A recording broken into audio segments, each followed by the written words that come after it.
digging deep in the gaps. अब जैसा कि हम सभी जानते हैं, एक प्रोफेशनल रेसलर के हथियारों में सबसे इम्पोर्टेंट हथियार उसका फिनिशिंग मूव होता है। ये फिनिशिंग मूव्स देखने वालों के लिए इम्प्रेसिव तो होना ही चाहिए, पर साथ ही ये भी जरूरी है कि मूव्स कुछ ऐसे हों जिससे ऑडियंस को लगे कि इससे होने वाला दर्द और चोट भी असली है, जैसे कि GTS, द शार्प शूटर या फिर ट्रेडिशनल पाइल ड्राइवर, जो कि प्रभावशाली भी लगते हैं और दर्दनाक भी। इसके बावजूद भी एक रेसलर के लिए ये काफी आम बात हो जाती है कि वो एक प्रभावशाली, दर्दनाक और सामने वाले को धराशाही करने वाला फिनिशिंग मूव ना चूज करके कोई ऐसा मूव करे जिससे ऑडियंस का रिएक्शन ज्यादा बेहतर मिले।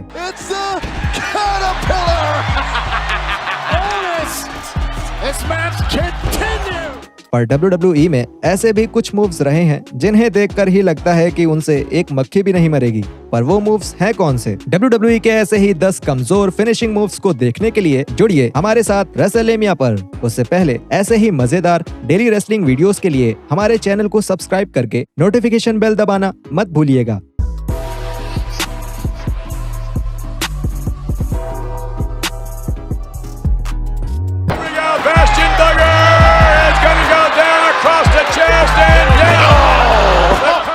Number 1, the Westland. 2010 में NXT के फर्स्ट सीजन में डेब्यूट के वक्त से ही वेड बैरेट को WWE के अगले बड़े सुपरस्टार के रूप में दिखाया जाने लगा था। The next WWE superstar. आने वाले महीनों में वेड को नेक्सस ग्रुप के लीडर के रूप में दिखाया गया और जॉन सीना और रैंडी ऑर्टन जैसे बड़े रेसलर्स के साथ हुई उनकी लड़ाई को रॉ के टॉप प्रोग्राम्स में दिखाया गया। वैसे तो बैरेट अपने आप में ही एक अच्छे और टैलेंटेड रेसलर थे, पर एक चीज जिसने उन्हें आगे नहीं बढ़ने दिया वो था उनका wasteland finishing move. 460 pounds, Mark Henry slammed to the mat below. उस मूव में बैरेट अपने विरोधी को अपने कंधे पर उठाते और उसको स्टेज पर रोल कराते हुए पटक देते थे। जमीन पर फेंकने के बजाय विरोधी के रोल करके जमीन पर गिरने की वजह से ना तो उस मूव में ही ज्यादा शोर था और ना ही जनता के बीच।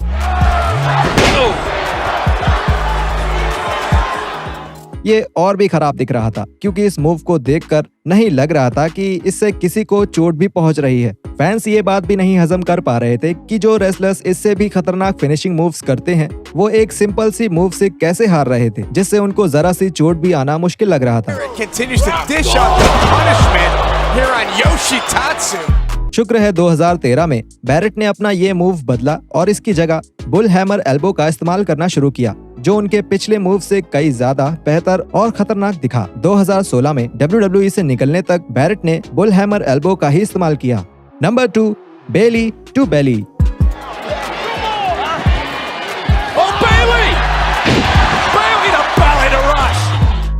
बेली टू बेली सुप्लेक्स को कर्ट एंगल और ब्रॉक लेसनर जैसे रेसलर्स ने फेमस किया था। ये मूव करते वक्त वो अपने विरोधी को हवा में कुछ ऐसे उछाल देते थे जिससे वो विरोधी रिंग के बाहर उड़ता हुआ जाए, जिस वजह से ये मूव और खतरनाक लगने लगा। अपने NXT के शुरुआती दिनों से ही बेली ने बेली टू बेली को अपने फिनिशिंग मूव के तौर पे इस्तेमाल किया और इस मूव का नाम बेली टू बेली रखा, पर ये वर्ड प्ले ही इस मूव की खास बात बनकर रह गया।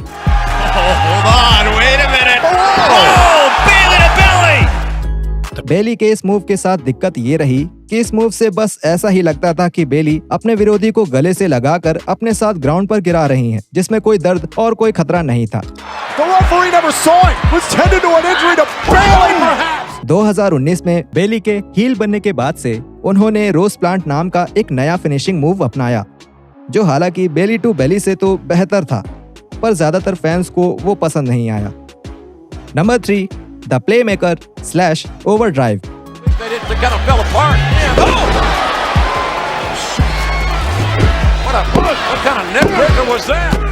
रैंडी ऑर्टन के फेमस आर्कियोस से ही बहुत टाइम पहले वो ओवरड्राइव नाम का एक अजीब सा फिनिशिंग मूव इस्तेमाल करते थे और ये अब तक के सबसे खराब दिखने वाले फिनिशिंग मूव्स में से एक था। इस मूव में ऑर्टन अपने विरोधी को झुकाकर उसके सर को अपने पैरों से लॉक करते, विरोधी का हाथ पकड़ कर रखते और घुमाकर उनको मैट पर गिरा देते थे। ये मूव बकवास था क्योंकि इसमें बिना किसी बल के सामने वाले विरोधी को गिरा दिया जाता था, इसलिए इसमें विरोधी को हराने या दर्द पहुंचाने जैसी कोई बात नहीं दिखती थी। 2006 में MVP ने अपने स्मैकडाउन डेब्यूट के दौरान इस मूव का इस्तेमाल किया पर इस मूव की छवि में कोई सुधार नहीं किया और MVP बहुत अजीब लगते थे इसको करते हुए। केन और अंडरटेकर जैसे बड़े रेसलर्स पर MVP का ये फिनिशिंग मूव बिल्कुल भी काम का और दर्द देने लायक नहीं लगा। Number 4, the rear view.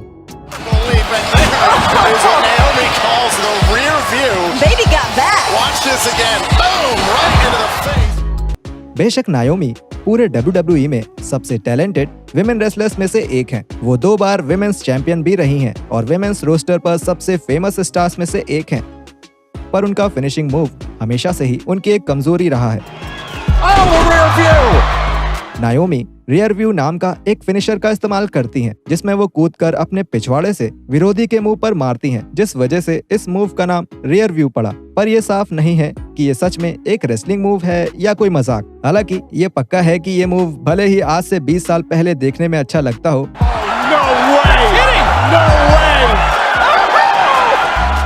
पर ये आज के जमाने लायक तो बिल्कुल नहीं है। नंबर 5, केजारनी फिनिशर। What? WWE के नए फैंस को 2009 में केजारनी की नौटंकी समझा पाना थोड़ा मुश्किल होगा।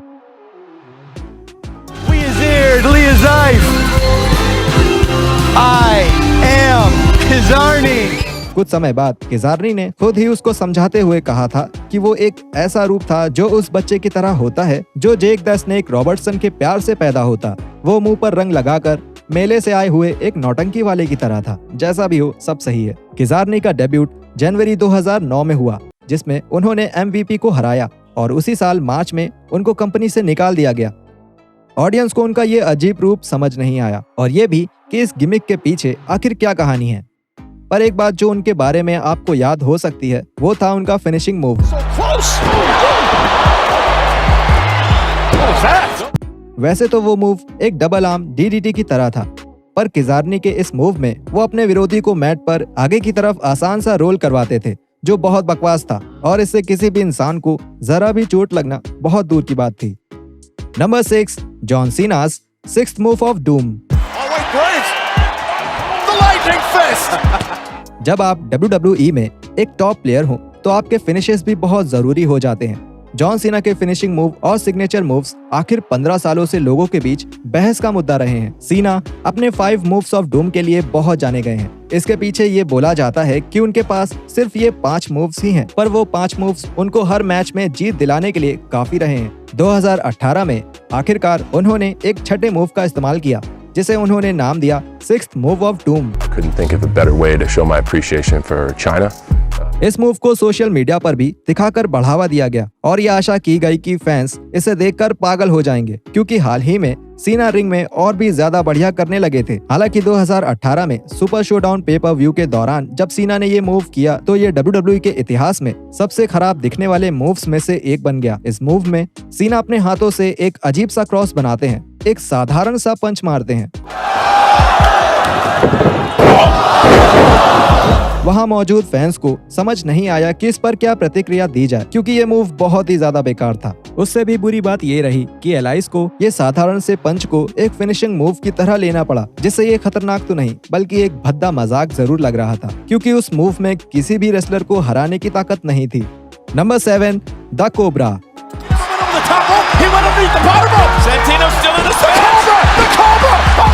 कोबरा फिनिशिंग मूव को फेमस किया था सेंटिनो मारेला ने। इस मूव में सेंटिनो अपने हाथ में एक सांप की कठपुतली पहनकर अपने विरोधी के गले पर एक छोटा सा हमला करते हैं। खैर, हमें पता है कि ये मूव हमेशा से ही एक मजाकिया मूव रहा है और इसको यहाँ सीरियसली लेने की कोई जरूरत नहीं थी, लेकिन इसी मूव ने एक बार सेंटिनो को एक वर्ल्ड चैंपियन का टाइटल लगभग जिता ही दिया था, जब उस समय के वर्ल्ड चैंपियन डैनियल ब्रायन को एलिमिनेशन चैम्बर में कोबरा से हुई मौत का नाटक करना पड़ा था। इस कोबरा मूव के बारे में सेंटिनो ने कहा, ये मूव मुझे बहुत साल पहले जापान में एक आदमी ने करके दिखाया और फिर एक ही बार ट्राई किया एक मैच में। मैंने जॉन से कहा कि वो ये मूव देखें और मुझे बताएं कि वो इसके बारे में क्या सोचते हैं, और जब मैं वापस आया, क्योंकि जनता इस मूव को देखकर बहुत हंसी, हमने इसको रहने दिया और फिर इसकी अपनी एक पहचान बन गई। ये एक एंटरटेनिंग मूव है, थोड़ा बचकाना है, पर लोगों को ये पसंद आया और जो लोगों को पसंद है वो उन्हें देना ही चाहिए। तो अब हम जॉन सीना को इस कॉमेडिक मूव के लिए दोषी ठहरा सकते हैं। Number 8, the Samoan spike.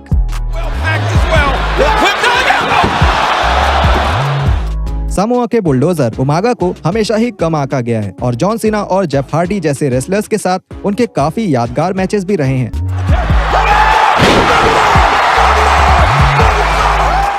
पर एक कारण जिसकी वजह से WWE उमागा का साथ नहीं दे पाई वो थी उनकी फिनिशिंग मूव। उनका फिनिशर उनके पूरे अवतार के साथ सही नहीं जा रहा था। वो सामोअन स्पाइक नाम का एक मूव इस्तेमाल करते थे जिसमें वो अपना अंगूठा सामने वाले के गर्दन पर लगाकर दबा देते थे। इस मूव को असली और खतरनाक दिखाने के लिए उमागा अपना अंगूठा ढेर सारे टेप से बांध कर रखते थे, पर उनके इस मूव को फैंस ने कभी नहीं सराहा क्योंकि ये देखने में बहुत घटिया था और ये सवाल खड़े होते थे कि इससे कैसे किसी को चोट पहुंच सकती है। इतने बड़े हट्टे कट्टे रेसलर के लिए इतना आसान सा फिनिशिंग मूव करना लोगों को पसंद नहीं आया। 2007 में जब उमागा को एक मेन इवेंटर बनाया गया तब कमेंट्री करते हुए JR ने कहा कि अपने फिनिशर में उमागा विरोधी के खून का बढ़ाव रोकने के लिए उसकी नसों को ढूंढकर दबाते थे।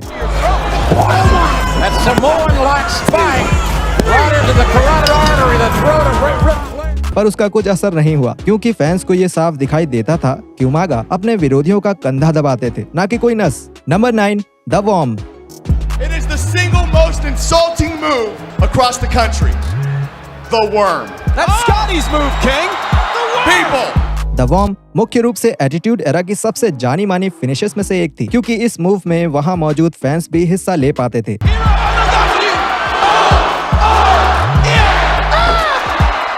पर यह असलियत में दर्द देने वाला या मैच जिताने वाला मूव कभी नहीं लगा। ये मूव स्कॉटी टू हॉटी के एक सदस्य के द्वारा किया जाता था। इस मूव के दौरान स्कॉटी अपने विरोधी के इर्द गिर्द 30 सेकंड तक डांस करते और फिर अपने आधे शरीर से जमीन पर पड़े विरोधी के ऊपर कूद जाते।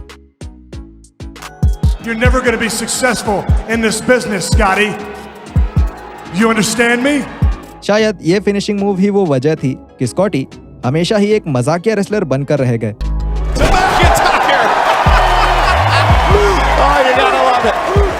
और number 10, the people's elbow.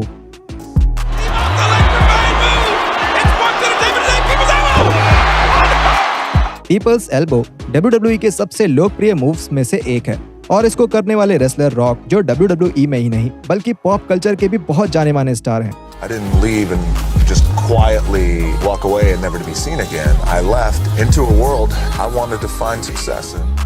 The people's elbow का इस्तेमाल सबसे पहले रॉक ने 1997 में किया था। इस मूव में रॉक रिंग के चारों तरफ थोड़ा घूमकर उछलकर अपने विरोधी पर एक एल्बो ड्रॉप करते थे। हालांकि ये मूव देखने में बेहुदा लगता था और ये किसी को चोट भी नहीं पहुंचाता था, पर फिर भी जब भी रॉक अपना ये मूव इस्तेमाल करते तो जनता पागल हो जाती थी और सबको ये मालूम हो जाता था कि अब ये मैच खत्म होने वाला है।